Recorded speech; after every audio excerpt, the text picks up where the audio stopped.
Hello everyone, स्वागत है आपका आप सभी के प्यारे चैनल ब्लैक बोर्ड में। कैसे हैं आप सब? आई होप अच्छे होंगे। चलिए स्टार्ट करते हैं आज के वीडियो को। आज का हमारा टॉपिक है वाच्य। वाच्य एक ऐसा टॉपिक है जो एग्ज़ाम में बहुत ज़्यादा कन्फ्यूज़न क्रिएट करता है। तो आज आपकी ये कन्फ्यूज़न दूर होने वाली है ट्रिक के माध्यम से। तो वीडियो को बिना स्किप किए अंत तक ज़रूर देखिएगा। चलिए स्टार्ट करते हैं वीडियो को।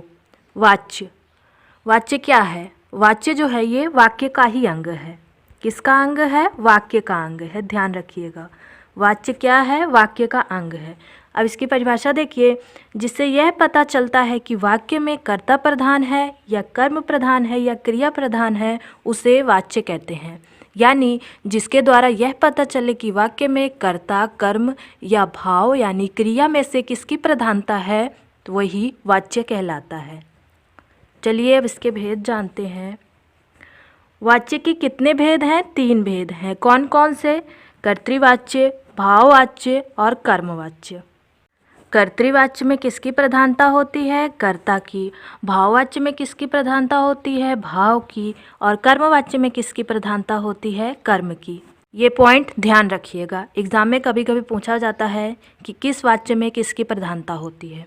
चलिए और इसको अब विस्तार से समझते हैं। कर्तृवाच्य यानी एक्टिव वॉइस। देखिए, जब वाक्य में कर्ता प्रधान होता है तो उसे कर्तृवाच्य कहते हैं। अभी मैंने आपको ऊपर बताया ना, कर्तृवाच्य में कर्ता की प्रधानता होगी, इतना ध्यान रखिएगा बस। कर्तृवाच्य में क्रिया अकर्मक और सकर्मक दोनों हो सकती है। ये वाला पॉइंट मोस्ट इम्पॉर्टेंट है, इसे ध्यान रखिएगा। एग्ज़ाम में पूछा जाता है कि कर्तृवाच्य में क्रिया कैसी होती है, तो वहाँ पर ऑप्शन रहेगा अकर्मक, सकर्मक या दोनों या इनमें से कोई नहीं। तो आपको कौन सा लगाना है? अकर्मक और सकर्मक दोनों क्रिया होती है कर्तृवाच्य में।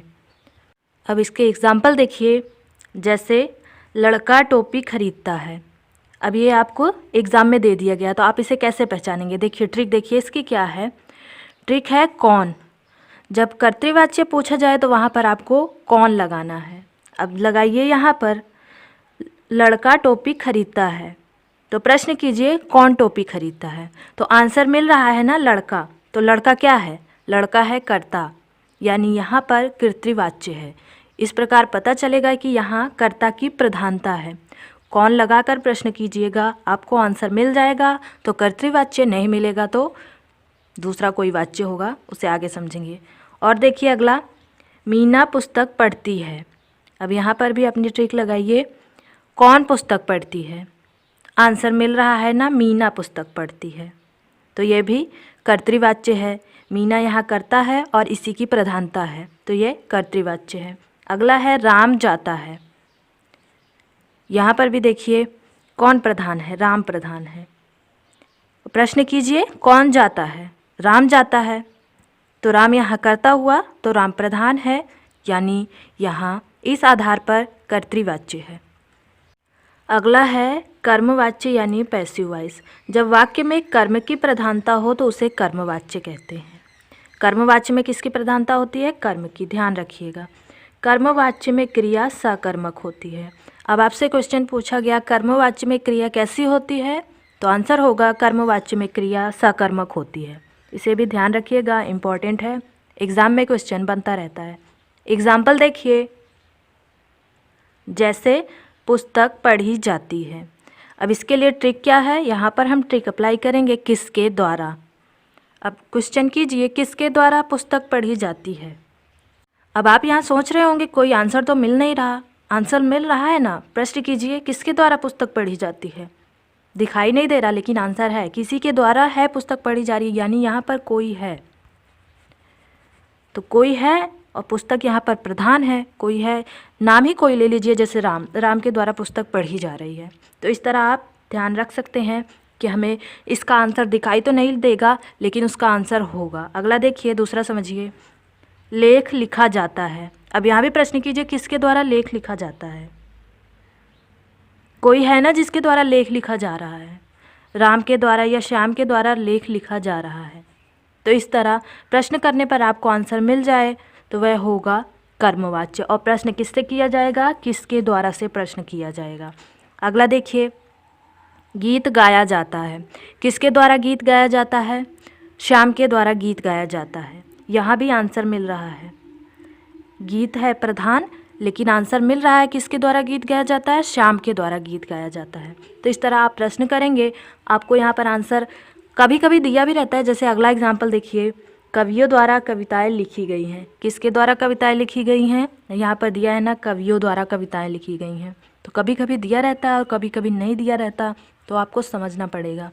बस आप ये ट्रिक लगाएंगे, आपको आंसर मिल जाएगा तो कर्मवाच्य होगा, नहीं मिलेगा तो नहीं होगा। अगला देखिए, अगला है भाववाच्य यानी इम्पर्सनल वॉइस। जब वाक्य में क्रिया अथवा भाव की प्रधानता होती है तो उसे भाववाच्य कहते हैं। अभी तक क्या था? कर्तृवाच्य में कर्ता प्रधान था और कर्मवाच्य में कर्म प्रधान था। अब यहाँ पर भाववाच्य में भाव यानी क्रिया प्रधान है, तो उसे भाववाच्य कहते हैं। भाववाच्य में क्रिया आकर्मक होती है, यह भी ध्यान रखिएगा। अब इसकी ट्रिक है, ये तो बहुत इजी है। यहाँ पर सिर्फ आपको नहीं देखना है, यानी जो भाववाच्य वाला उदाहरण होगा वह नकारात्मक होगा, वहाँ पर नहीं का सेंस जरूर आएगा। अब एग्जाम्पल देखिए, लड़के से खेला नहीं जाता। यहाँ पर नहीं आ रहा है ना, बस आपको नहीं दिख जाए यानी नकारात्मक वाक्य दिख जाए तो वह भाववाच्य होगा। अकेले रहा नहीं जाता, यहाँ भी नहीं आ रहा है। मुझसे उठा नहीं जाता, यहाँ भी नहीं आ रहा है। तो भाववाच्य बहुत इजी है, तो ध्यान रखिएगा। सिर्फ आपको यहाँ क्या देखना है, नहीं दिख जाए तो वह होगा भाववाच्य। अगला देखिए, वाच्य के प्रयोग। देखिए, वाक्य में क्रिया किसका अनुसरण कर रही है, जैसे कर्ता का कर रही है या कर्म का कर रही है या भाव का कर रही है, इस आधार पर 3 प्रकार के प्रयोग माने गए हैं। ये 3 प्रयोग कौन से हैं? देखिए, कर्तरी प्रयोग, कर्मणि प्रयोग और भावे प्रयोग। अब इन सब से क्वेश्चन समय समय पर एग्ज़ाम में बनते रहते हैं, तो चलिए इन्हें कैसे हम करेंगे एग्ज़ाम टाइम में देखिए आगे। कर्तरी प्रयोग, जब वाक्य की क्रिया के लिंग वचन पुरुष कर्ता के लिंग वचन पुरुष के अनुसार हो तो वहाँ पर कर्तरी प्रयोग होता है। क्या कहा गया है?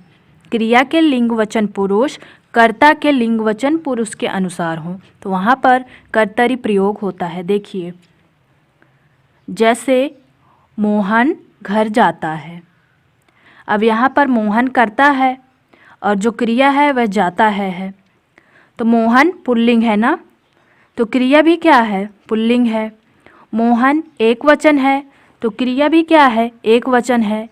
इस तरह इसका प्रयोग किया जाता है। अगला देखिए, सीता आम खाती है। सीता स्त्रीलिंग है और क्रिया भी स्त्रीलिंग है। सीता एक वचन है तो क्रिया भी एक वचन है। इस तरह ध्यान रखिएगा, यही है वाच्य के प्रयोग। अगला देखिए, लड़कियां पुस्तक पढ़ेंगी।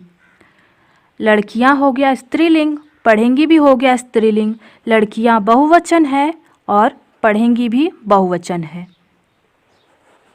उम्मीद करते हो आपको समझ में आया होगा। चलिए अगला देखते हैं, कर्मणि प्रयोग। जब वाक्य की क्रिया के लिंग वचन पुरुष कर्म के लिंग वचन पुरुष के अनुसार हो तो वहाँ पर कर्मणि प्रयोग होता है।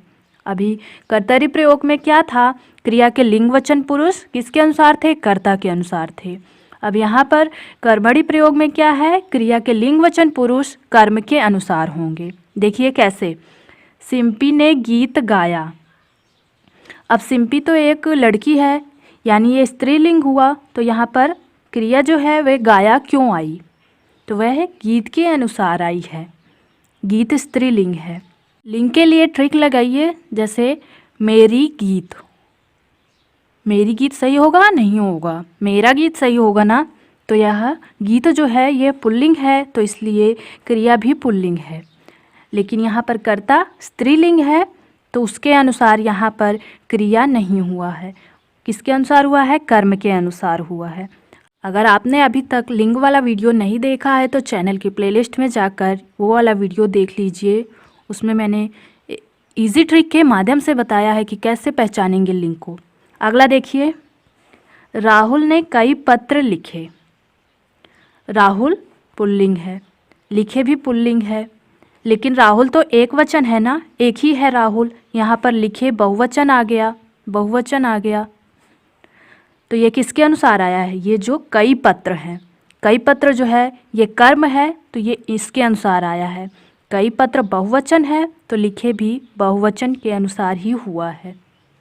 अगला देखिए, विकास ने किताब पढ़ी। विकास तो पुल्लिंग है, तो यहाँ पर जो पढ़ी है ये भी पुल्लिंग होना चाहिए, लेकिन ये नहीं हुआ है। क्यों नहीं हुआ है? क्योंकि ये जो किताब है ये स्त्रीलिंग है। अब इसे आप पहचानेंगे कैसे? जैसे ऐसे कहा जाता है ना, मेरी किताब, तो मेरी किताब है तो स्त्रीलिंग हुआ, तो इसीलिए यहाँ पर जो क्रिया है वह कर्म के अनुसार आई है, यानी किताब स्त्रीलिंग है तो क्रिया भी स्त्रीलिंग है, पढ़ी, किताब पढ़ी, इस तरह। अगला देखिए, भावे प्रयोग। जब वाक्य की क्रिया के लिंग वचन पुरुष कर्ता अथवा कर्म के लिंग वचन पुरुष के अनुसार ना होकर, ध्यान रखिएगा, इन सब के अनुसार ना होकर एक वचन होगा, पुल्लिंग होगा तथा अन्य पुरुष होगा, तो वहाँ पर क्या होगा? भावे प्रयोग होगा। देखिए कैसे, एग्जाम्पल देखिए, मीरा से रोया नहीं जाता। मीरा तो स्त्रीलिंग है, अब जाता यहाँ पर क्या है? पुल्लिंग है ना जाता, तो यहाँ पर क्या कहा गया है? क्रिया के लिंग वचन पुरुष कर्ता अथवा कर्म के लिंग वचन पुरुष के अनुसार नहीं होंगे, वे क्या होंगे? हमेशा एक वचन होंगे, पुल्लिंग होंगे और अन्य पुरुष होंगे। तो ये एक वचन है जाता और ये पुल्लिंग है, तो इस तरह ध्यान रखिएगा। अगला देखिए, राधा से पुस्तकों को नहीं पढ़ा जाता। अब राधा देखिए, राधा क्या है? राधा स्त्रीलिंग है, पढ़ा जाता पुल्लिंग है, क्रिया ये जो है ये पुल्लिंग है। अब देख लीजिए, कर्म के अनुसार भी देख लीजिए, पुस्तकों यहाँ लिखा है ना, यहाँ बहुवचन लिखा है, लेकिन यहाँ पढ़ा नहीं जाता, एक ही वचन है, तो इस तरह इसमें बदलाव होता है। अगला देखिए, लड़कों ने पत्रों को देखा है। अब ये लड़कों बहुवचन हो गया, तो यहाँ पर देखा है एक ही वचन की क्रिया है ना, और पत्रों भी बहुवचन है, तो ये क्रिया जो है ना तो लड़कों के अनुसार है ना पत्रों के अनुसार है, यानी ना तो कर्ता के अनुसार है और ना कर्म के अनुसार है, यह अपने आप ही एक वचन है और पुल्लिंग है, तो इस तरह इसमें चेंजेस होते हैं। तो फ्रेंड्स, आपको ये सब समझ में आया कि नहीं? कमेंट में ज़रूर बताइएगा। अभ्यास प्रश्न देखिए, योजनाएं बनाई जा रही हैं, वाक्य में कौन सा वाच्य है? कर्तृवाच्य, कर्मवाच्य, भाववाच्य या बी और सी दोनों? इनमें से कौन सा है? कमेंट सेक्शन में इसका आंसर ज़रूर बताइएगा। वीडियो कैसा लगा यह भी बताइएगा। वीडियो पसंद आए तो वीडियो को अपने दोस्तों के साथ शेयर कीजिए और चैनल को सब्सक्राइब कीजिए और वीडियो को लाइक भी कीजिएगा। Thank you friends.